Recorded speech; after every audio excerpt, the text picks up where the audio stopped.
হবে, আমি বলছিলাম অর্ধেকটা এর ডাল করবো।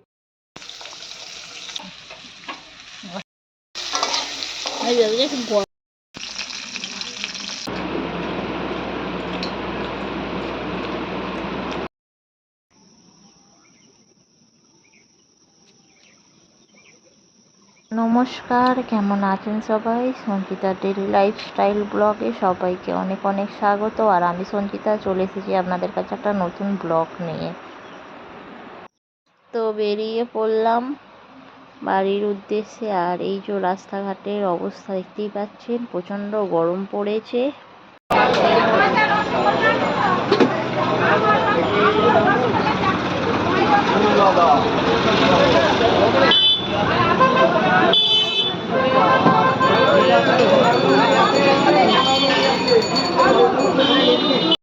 তো বাজারে চলে এলাম মিষ্টি নিতে। আর এই দেখতে পাচ্ছেন বৃষ্টির দোকানে পুরো উপচে পড়া ভিড়।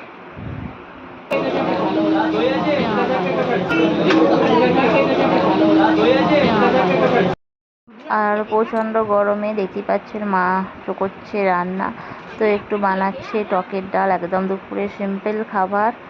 আর সাথে এই যে আলু কাটা হয়েছে, আলু ভাজা, মা আলুটা কাটছে, সাথে হবে করলা ভাজা। আর এই যে দেখতে পাচ্ছেন পটল, তো পটল ভাজা হচ্ছে, গরমে একদমই হালকা ফুলকা খাবার।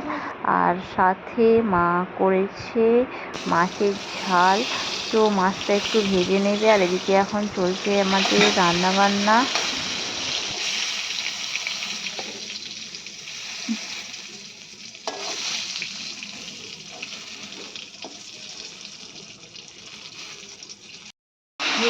নেপালদেরও হয়েছে, নেপালে শ্বশুরদের এক গড় পেঁয়াজ হয়েছে। নেপাল বলছে এরকম এ করে সব ঘরে করা আছে।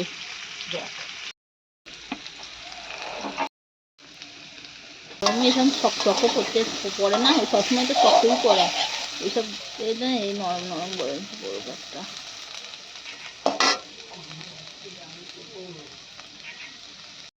তো বন্ধুরা দেখতেই পাচ্ছে এখানে হয়ে গেছে পটল ভাজা, করলা ভাজা, আর এই যে এখন হচ্ছে আলু ভাজাটা। তো আলু ভাজাটা প্রায় হয়েই গেছে।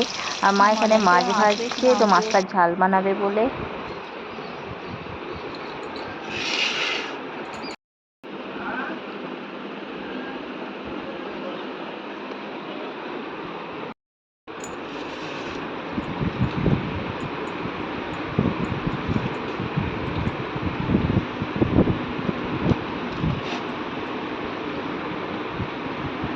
ডাল না দেবে না আগে ডাল।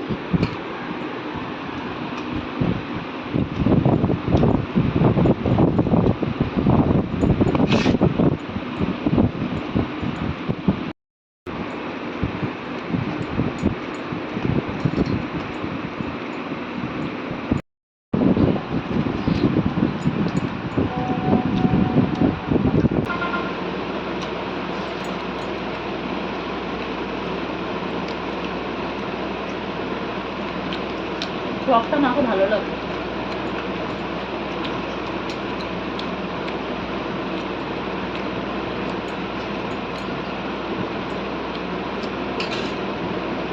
আর এদিকে চলে এলাম আমরা দুপুরের খাবার খেতে। তো খাবার দাবার নিয়ে বসে পড়েছি। আর প্রচণ্ড গরম, তো গরমের জন্য একটু টক ডালটাই খেতে ভালো লাগে। আর আমাদের গাছের আমের টকের ডাল, আর দারুণ লাগছিল খেতে। তো খেয়ে নিলাম একদম গরমে হালকা ফুলকা খাবার, টক ডাল। এখানে রয়েছে পটল ভাজা, আলু ভাজা, সাথে করলা একটু আলু ভাজা, আর একটু মাছ নিয়ে নিয়েছিলাম।